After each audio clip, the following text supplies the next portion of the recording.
This is a big pile of Meranti. It's off the veranda, the reno that I did for my parents. The other month I managed to salvage quite a few of these slats, and most of them turned out to be that wood. It's a nice red colour, and I'm going to put it to good use today. Let's break out the jointer and get started. Right, so two things going on here with the jointer. Firstly, and practically, I'm using it to strip the paint off the slat by running it in that way. And then perhaps even more importantly, as we learnt with the oak over there, see the gap? You might be able to just catch it with some light coming through. And that's no good if you want to glue the boards together. So we're going to have to try and flatten those out and make them stick pretty.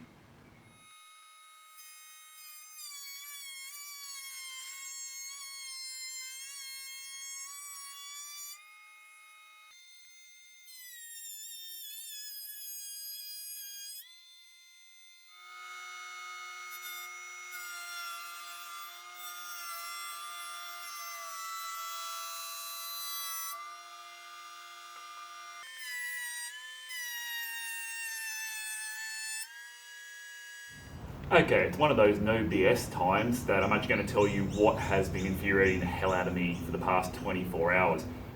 Yesterday morning, this is the next day from when I shot the intro to the video, I started using the jointer as a jointer properly for the first time, and I didn't have these push blocks, and I was trying to do what I'd seen people do, and quite honestly, you might have noticed how thin these boards are.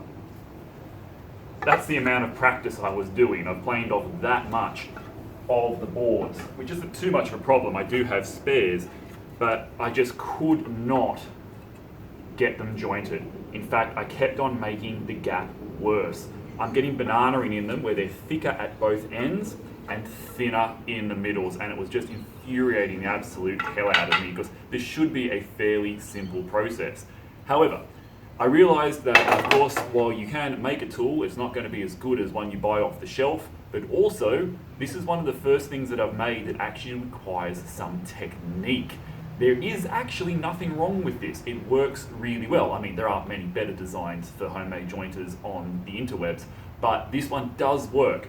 It just took practice. I was practicing for a few hours yesterday, and I've just come back this morning having rewatched about 3 or 4 different tutorials on YouTube on how to use a jointer properly, and I was effectively putting too much pressure in the wrong places. It needs to all be on the out feed, and the best thing for this setup is not to trust my homemade outfeed table too much and try and stop my pressure on the perfectly flat plane of the actual planer, and that is starting to give me better results. So lessons to be learned here is obviously on this channel, don't trust everything you see, but when I do stuff up, I'm going to tell you where I stuff up so you can go see someone with more experience. And if I can find one of the good links, I'll put it up here of the video of the lady that really helped me. A nice jointed video there. Okay, so there's a bit of a ramble, but I think it's important on these novice channels, as I'm hopefully being viewed by other novices, to tell you where I stuffed up and how I fixed it.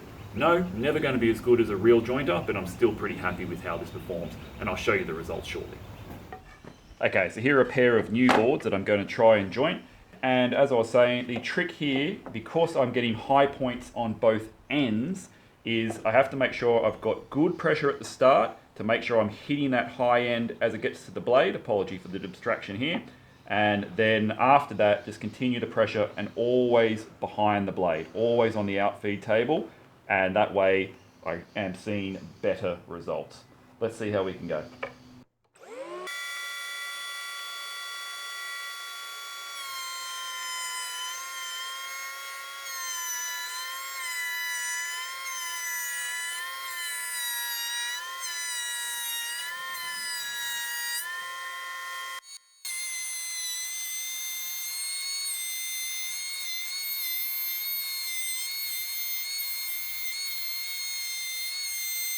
Right, so finally after that test, I have now got things working well. As you'll probably hopefully notice here, I have numbered all of my edges, and you should be able to pick which one has been done, because only one's been done. It's here.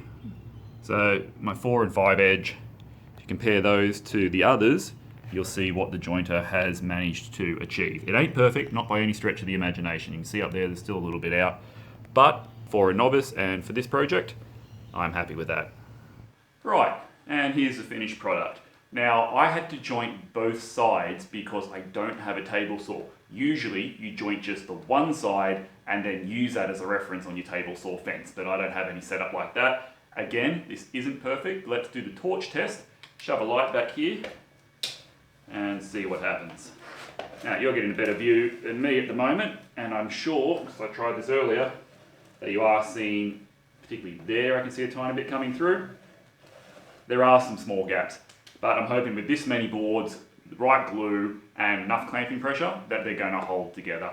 So, jointing and me haven't been friends. We're slowly getting there, but it's a relationship that's going to have to develop over time, I think.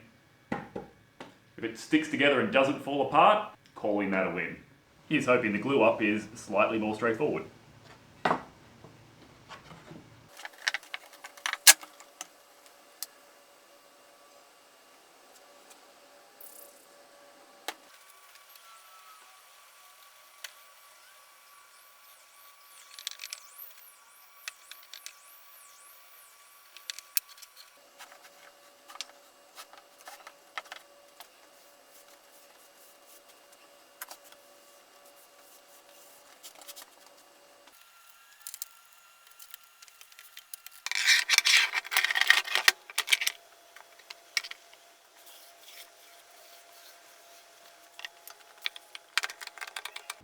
Right, so these boards should hopefully stop this from cupping too much under the pressure of the clamps. Right, that's been drying overnight, taking the big pipe clamps off. Now let's hope that what was meant to stick stuck, what was not meant to stick, didn't stick.